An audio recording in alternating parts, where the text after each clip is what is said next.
नमस्कार दोस्तों, आज के वीडियो में हम बात करने जा रहे हैं रामपुर जिले के टॉप 5 चर्चित राजनेता के बारे में। आइए जानते हैं इनमें से कौन कौन से हैं। नंबर 1, घनश्याम सिंह लोधी।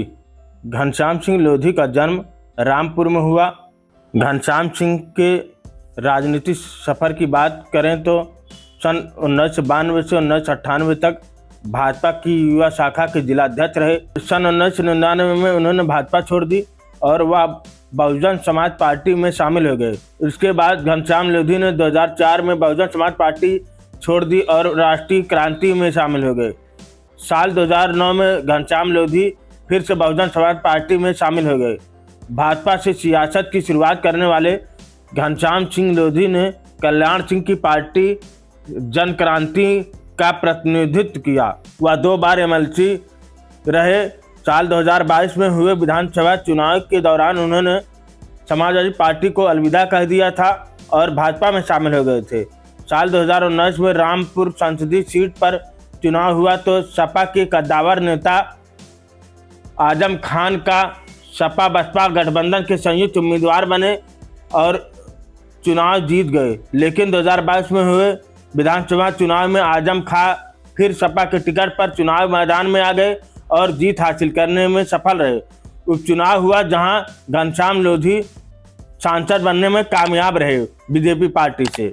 नंबर 2, आजम खान। आजम खान का जन्म 14 अगस्त 1948 को यूपी के रामपुर में हुआ था। उनके पिता का नाम मोहम्मद मुमताज खान था।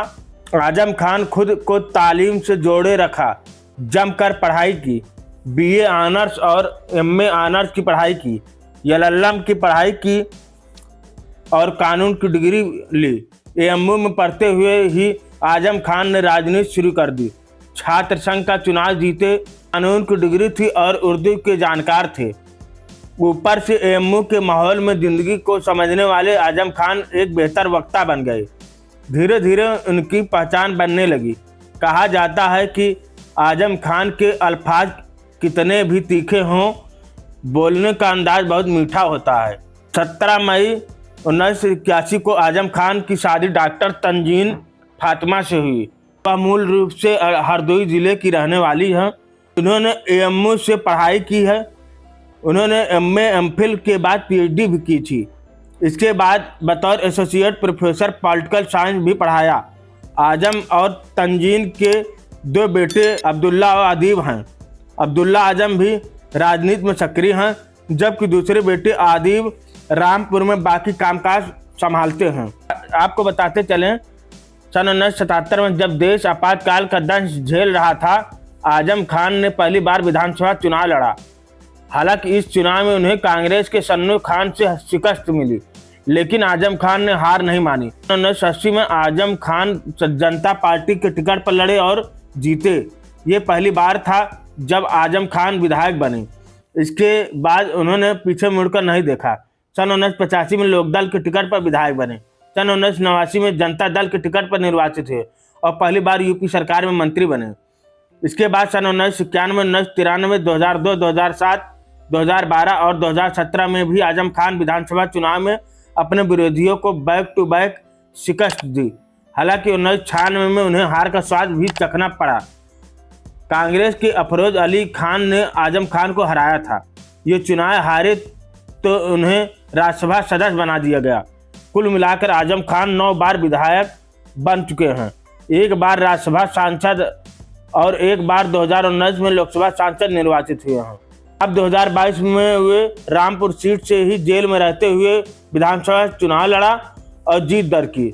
हाल ही में आजम खान जेल से छूटने में कामयाब हुए।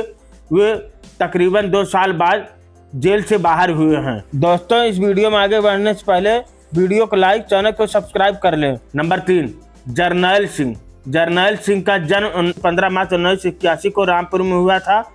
उनके पिता का नाम हरभजन सिंह है, जो पहले एक किसान थे और अब एक व्यवसायी हैं। उनकी मां का नाम सुरजीत कौर है।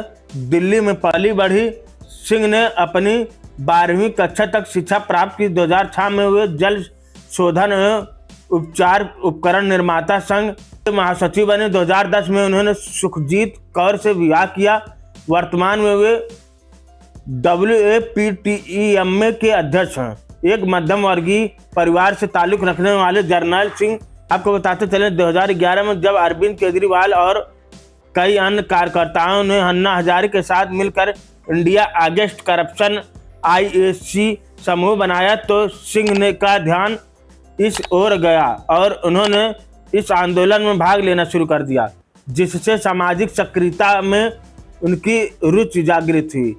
IAC ने जन लोकपाल विधेयक पारित करने की मांग की, जिसके परिणाम स्वरूप एक सशक्त लोकपाल की स्थापना हो सके। यह अभियान 2011 के भारतीय भ्रष्टाचार विरोधी आंदोलन के रूप में विकसित हुआ। जन लोकपाल कार्यकर्ताओं की एक प्रमुख आलोचना यह थी कि उन्हें निर्वाचित प्रतिनिधियों पर अपनी शर्तें थोपने का कोई अधिकार नहीं था। परिणाम स्वरूप अरविंद केजरीवाल और सिंह सहित अन्य कार्यकर्ताओं ने राजनीति में प्रवेश करने और चुनाव लड़ने का फैसला किया। नवंबर 2012 में उन्होंने औपचारिक रूप से आम आदमी पार्टी की स्थापना की। दिसंबर 2013 में नवगठित आम आदमी पार्टी ने पहली बार चुनाव लड़ा और इस तरह जर्नैल सिंह चुनाव जीत गए और दिल्ली विधानसभा के सबसे युवा सिख विधायक बन गए। उन्होंने 3 बार के विधायक OP बब्बर के बेटे राजीव बब्बर को 2000 से अधिक मतों से हराया था। उसी वर्ष जर्नैल को जिला विकास समिति के अध्यक्ष के रूप में चुना गया था। आपकी अल्पमत सरकार 2013 के चुनाव के 49 दिन बाद भंग हो गई और राष्ट्रपति शासन की अवधि शुरू हो गई। 2014 में उन्हें आप युवा विंग का पहला अध्यक्ष नियुक्त किया गया था। फरवरी 2015, 2020 और 2025 के बाद चुनाव में जर्नैल सिंह तिलक नगर के लिए फिर से विधायक चुने गए। वह लगभग 3 बार विधायक निर्वाचित हो चुके हैं। नंबर 4, बलदेव सिंह का जन्म 3 अप्रैल 1959 को हुआ था। उनकी पत्नी का नाम राजविंदर सिंह कौर है।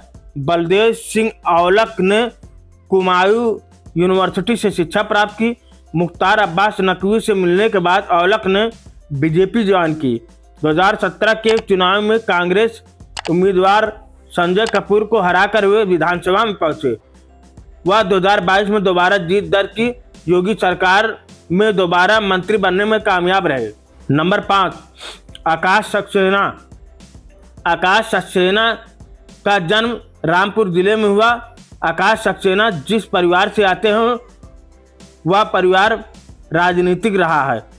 उनके परिवार के BJP से पुराना संबंध है। उनके पिता शिव बहादुर सक्सेना को BJP की पार्टी के सदस्यों में से एक माना जाता है। शिव बहादुर सक्सेना स्वार सीट से 4 बार विधायक रहे हैं। उसको बताते चले, उत्तर प्रदेश में जब कल्याण सिंह की सरकार थी उसमें शिव बहादुर सक्सेना मंत्री भी थे। साल 2022 में हुए उपचुनाव में भाजपा के आकाश सक्सेना जीत गए और शहर विधानसभा सीट पर पहली बार कमल खिला।